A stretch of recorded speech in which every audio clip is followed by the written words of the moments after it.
Mehdi Hasan discusses Gaza with Tom Swarbrick, and it's one you're not going to want to miss. As always, I'll give you my full thoughts at the end, and don't forget to subscribe for more content like this.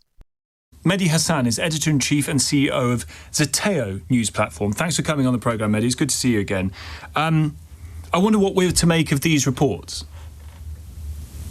I mean, I would say don't be surprised by these reports. Some of us have been saying for 22 months that this was the goal, that this was never about hostages, this was never an anti-terror operation. This was an excuse by the Israeli far-right, which controls the Israeli government right now, to use the horror show, the massacres, the war crimes of October the 7th, to go back into Gaza and take back the land. It's always been about the land for these folks. And they're not hiding it. They've been saying it for months. And now Netanyahu's saying what his own cabinet ministers have been saying for months. Every time I came on a show like this and cited a cabinet minister, someone from the pro-Israel side would say, well, they're not the prime minister, they're not the main person, they're not in the war cabinet. Well, now you've got Netanyahu being quoted by security sources saying that this is the plan.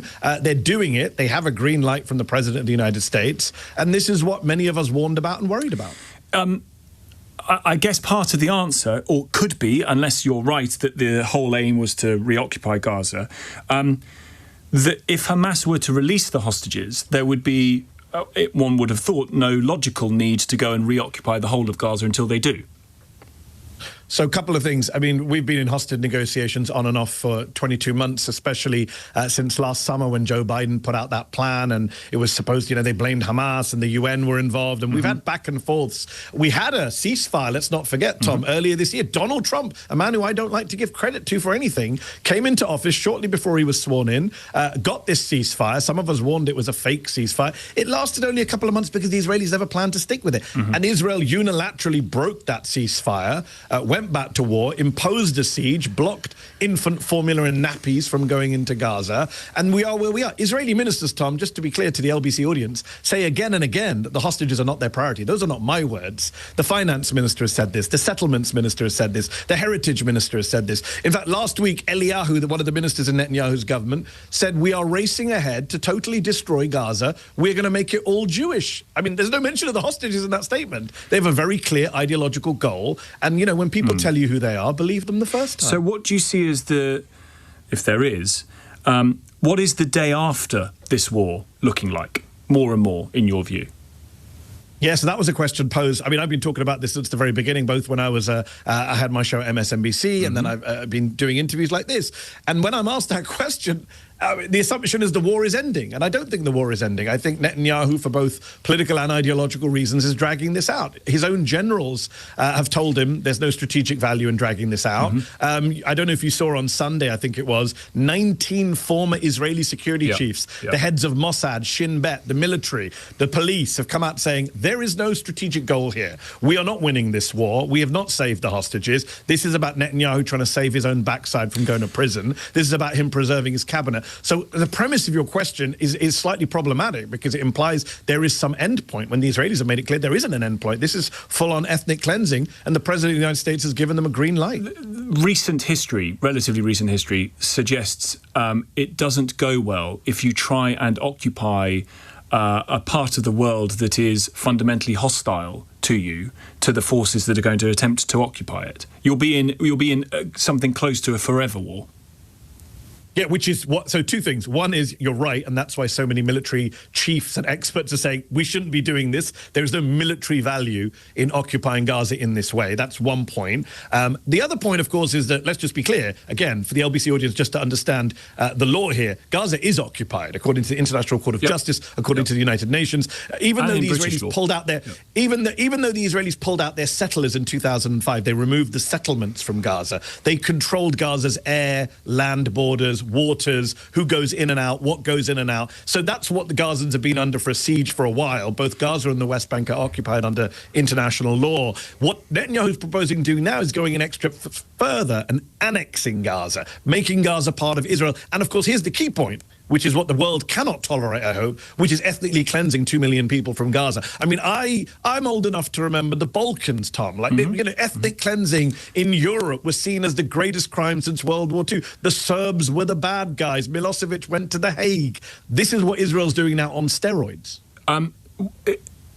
one would have to disagree with your premise that this was the goal from the start in order to argue this, but let's, for argument's sake, walk it through. Yep. Okay. That if Hamas were to surrender and were to disarm, there would be no need, in theory, for Israel to worry about the security threat coming from Gaza if the organisation that committed terrorist atrocities on October the 7th ceased to exist.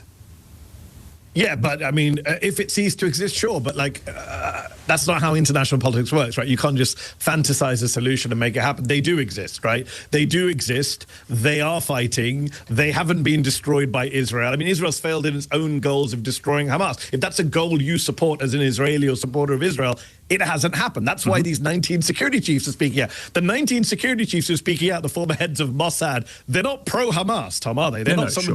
No one would accuse any of them. They're saying that this is a war that isn't working, right? If anything, it's helping Hamas. Some of us said this on October 8th, 9th, 10th, 2023. If you do this, all you're doing is you are perpetuating the violence. If you kill thousands of Palestinians, leave thousands of Palestinian children orphaned, what do you think they're going to do other than join Hamas? A rejection if you destroy Hamas, you don't think...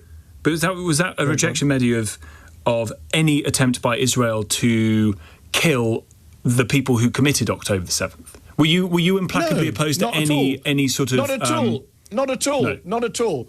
I think that, look, again, Israel as a country was always going to respond to October the 7th. It would be ridiculous to think that Israel was going to do anything.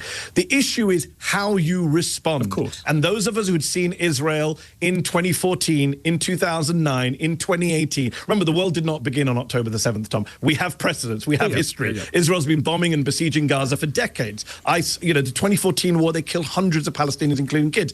None of us, even I didn't imagine it would be this brutal, this prolonged, this destructive. It's an actual full-blown genocide at this point. So the question is, can Israel respond when its citizens are killed in a horrific massacre? Of course, every country should have a right to protect its citizens from being massacred, but no country has the right to do a genocide as part of its counter-terror operation. That's what you want to, or B, revenge. And again, this was always about vengeance. There's been reporting in the Israeli media, Tom, that from the very beginning, they were bombing sites that they were told there might be hostages there. And they said, we don't care. If you read the reporting from Plus 972, they were saying, we don't care. It was never about the hostages. It was about vengeance. It was about using this as an opportunity to go and try and destroy Hamas. It was about taking back the land. Obviously, you use the word genocide there. That is an opinion rather than a fact of the court who have to rule on that for now. Can I ask you about another area? It's the opinion. It's the opinion of most genocide scholars who have looked at this. Yeah. Can I ask you about something separate that you did, which I saw the other day, a debate you did on YouTube? You really you went in for some real self-flagellation by debating. Was it 20 or 25 sort of far-right guys?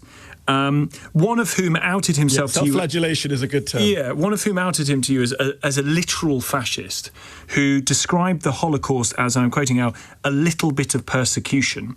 I read that man has now lost his job. He's been sacked. I wonder what you make of that. Well, I'm not sure what to believe about that, because some people online have pointed out that Connor, I think his name was, the self-proclaimed fascist who came to debate me on the Jubilee YouTube show.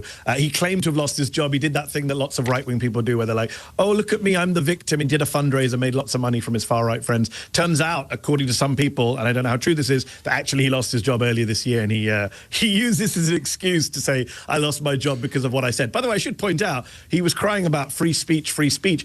This guy and many of these people who I debated on that show astonishingly don't support the Constitution, don't support democracy, don't support free speech. So it's a little bit hypocritical when they then reach for free speech as a defense. The dynamic here is fascinating. Like, Swarbrick's clearly doing his journalistic due diligence, but there's something quite quaint about his approach. He's like that mate who asks devil's advocate questions at the pub, but not because he necessarily disagrees, but because someone's got to poke the argument to see if it holds up. Meanwhile, Hassan comes armed with receipts, quotes from Israeli ministers, and the kind of systematic breakdown that suggests he's been having this exact conversation in his head for months. And what's brilliant about this exchange is how it exposes the fundamental awkwardness of mainstream British media when it comes to dealing with the Israel-Palestine conflict. And Swarbrick keeps trying to find the reasonable middle ground, asking hypotheticals about what would happen if Hamas just surrendered, as if international conflicts work like a civilized game of chess or something. It's endearingly naive, and it's really saying, like, well, why couldn't everyone just get along? It's just not how it works, unfortunately. And Hassan is having none of it, and he's not playing the usual media game of false balance and diplomatic hedging. When Swarbrick suggests the war might end, Hassan essentially responds with, "Mate, have you been paying any attention? This is the plan."